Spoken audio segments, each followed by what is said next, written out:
Ako po si Athena Zia Esgen, 8 taong gulang, mula sa ikatlong baitang.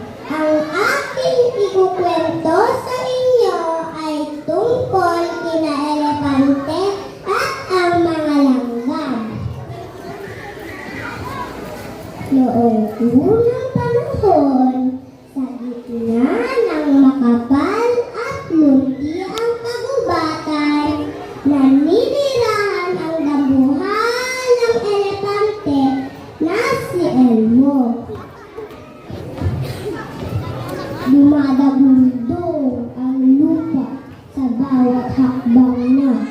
Dahil sa kanyang laki at lakas, natatakot ang maraming hayop sa kanya.